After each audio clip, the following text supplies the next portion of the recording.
ஹாய்மா.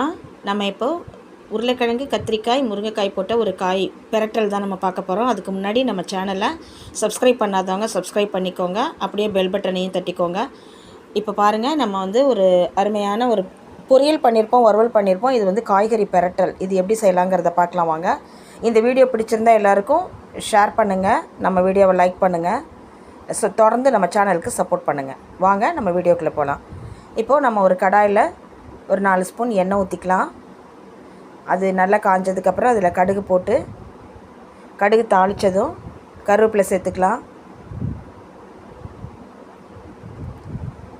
பெரிய வெங்காயம் ஒரு 3 வெங்காயம் பொடியாக கட் பண்ணி வச்சுருக்கேன். அதையும் நம்ம அது கூட சேர்த்து நல்லா பொன்னிறமாக வறுத்து எடுத்துக்கலாம்.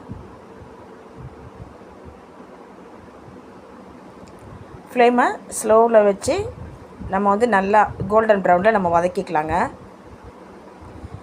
இப்போ நம்ம நான் பெரிய உருளைக்கிழங்கு, ஒரு உருளைக்கிழங்கு கட் பண்ணி வச்சுருக்கேன். 2 முருங்கைக்காய் எடுத்து வச்சுருக்கேன். ஒரு 3-4 மீடியம் சைஸ் கத்திரிக்காய் நறுக்கி வச்சுருக்கேன்.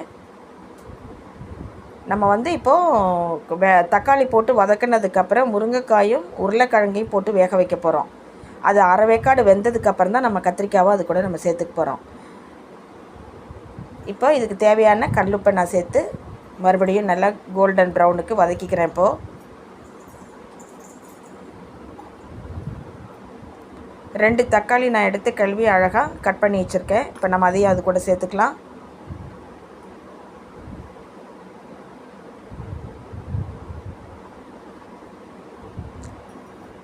தக்காளி நல்லா வதங்கட்டும்.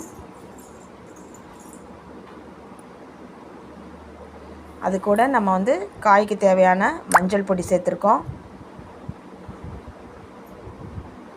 தனி மிளகாய்த்தூள் வீட்டில் அரைச்சது நான் அதை சேர்த்துருக்கேன். அது ஒரு 2 ஸ்பூன் சேர்த்துக்கிறேங்க. அந்த மசாலா மாதிரி பிடிச்சிருக்கிறதுக்கு மல்லித்தூள் 2 ஸ்பூன் அதில் சேர்த்துக்குவோம்.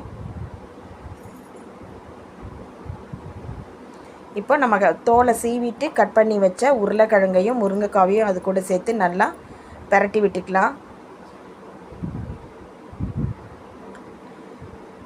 இப்போ அந்த காய்கள் வேகிறதுக்கு தேவையான தண்ணியை ஊற்றிக்கலாம். காய் முழுகிற அளவுக்கு நம்மளுக்கு வேகட்டும். இப்போ நம்ம உப்பு எப்படி இருக்குன்னு டேஸ்ட் பண்ணிவிட்டு நம்ம அதை ஒரு மூடி போட்டு வேக வச்சிடலாம். இப்போ பாருங்கள், ஓரளவு வெந்திருக்குன்னு நினைக்கிறேன்.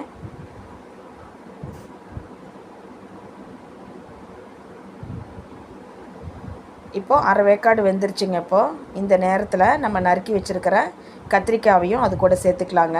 ஏன்னா இது ஆரம்பத்திலே நம்ம கத்திரிக்காய் சேர்த்துட்டா கத்திரிக்காய் ரொம்ப சீக்கிரம் வெந்துடும், குழஞ்சிரும், அது டேஸ்ட் இருக்காது. இப்போ மறுபடியும் நல்லா பெரட்டி விட்டு மறுபடியும் நம்ம மூடி போட்டு வேக வைக்கலாம். கொஞ்சம்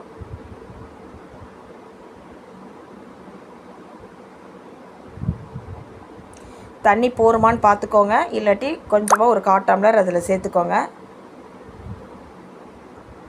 இப்போ பாருங்கள், மேற்கொண்டு ஒரு 5 நிமிஷம் ஆயிடுச்சு. இப்போ பார்த்தாலே தெரியுது கத்திரிக்காய் நல்லா வெந்திருக்கு. உருளைக்கிழங்கு, முருங்கைக்காய் எல்லாமே நல்லா வெந்திருக்கு.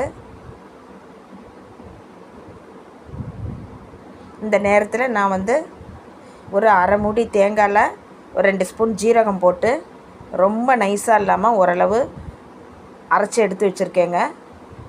இப்போ நம்ம அதை அது உள்ளே சேர்க்க போகிறோம். நம்ம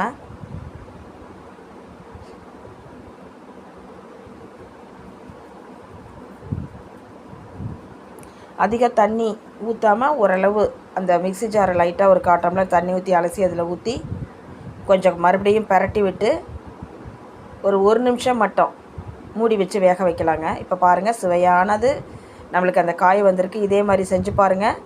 கமெண்ட் பண்ணுங்கள், லைக் பண்ணுங்கள். தேங்க்யூ.